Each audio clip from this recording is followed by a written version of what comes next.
घर घर तक इस तेल को, जब इसको कोई जानता भी नहीं था कि राइस ब्रान ऑयल भी कोई खाने का तेल होता है, हेल्दी ऑयल के तौर पर पहचान बनाई। जैसे हमने हेल्दी कहने लगा तो दूसरे लोग भी आ गए और ब्रांड भी आ गए, वो भी बना रहे, भाई इन्होंने बेच लिए तो हम भी बनाए। लेकिन नकल के लिए अकल, नकल के लिए अकल चाहिए दोस्तों। तेल गुणकारी है, तेल में बहुत कुछ है, ये मेरी देन नहीं है, ये कुदरत की देन है, ऊपर वाले की है। लेकिन सवाल ये है कि आपने उसको बनाया कैसे है, रिफाइंड कैसे किया है। कहीं रिफाइंड करते हुए आपने कोई गलतियां तो नहीं कर ली कि उसको गुणकारी की बजाय आप गुणकारी बना दिए। दोस्तों, आज भी आपका प्रोडक्ट जो शेल्फ में पड़े जितने प्रोडक्ट हैं उनसे अलग है।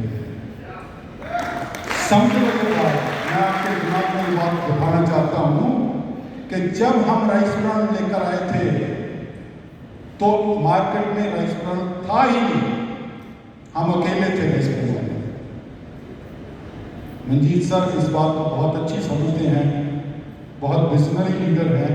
जो बात मैं कहा करता हूँ, 2-3 घंटे 2 दिन बैठने का मौका मिला, इन्होंने ये बात कही कि कॉन्सेप्ट मार्केटिंग, जिसको हम डायरेक्ट मार्केटिंग कहते हैं, मल्टी लेवल मार्केटिंग कहते हैं, या नेटवर्क मार्केटिंग कहते हैं, उसमें सिर्फ वो प्रोडक्ट कामयाब होता है जो प्रोडक्ट या तो मार्केट से ना मिलता हो, जब मार्केट में हो लेकिन आपके प्रोडक्ट में उससे कुछ बेहतरी कभी चलता। जो फंडा है तो बहुत क्लियर है। मैं इनकी clarity of thought and direction की दाद देता हूँ और आपको मुबारकबाद देता हूँ इस बात की कि आपको बहुत ही नायाब, बहुत ही शानदार लीडर मिला है जिसका मार्ग।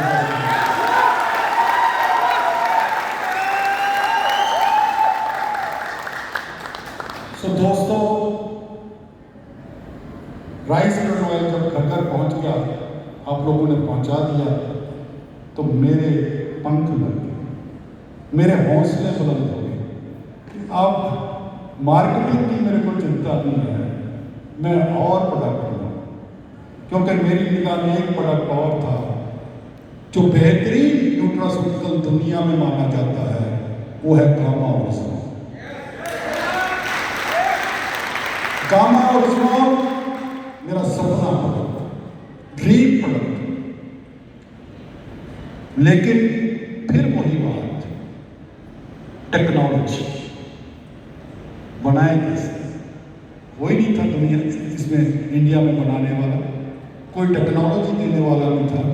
तो मैंने पुनीत से बात की, मैंने कहा पुनीत, राइस ब्रान रिफाइंड बना लिया मैंने, बहुत स्ट्रगल की, बड़ी मेहनत की है, कि यार कोई सौखा आसान सा रास्ता ढूंढ, किसी जापान की कंपनी से बात कर जो बनाते हैं कि अगर वो हमें टेक्नोलॉजी दे दें तो बात खत्म हो जाएगी, सीधा प्लान कराएंगे, जल्दी हो जाएगा।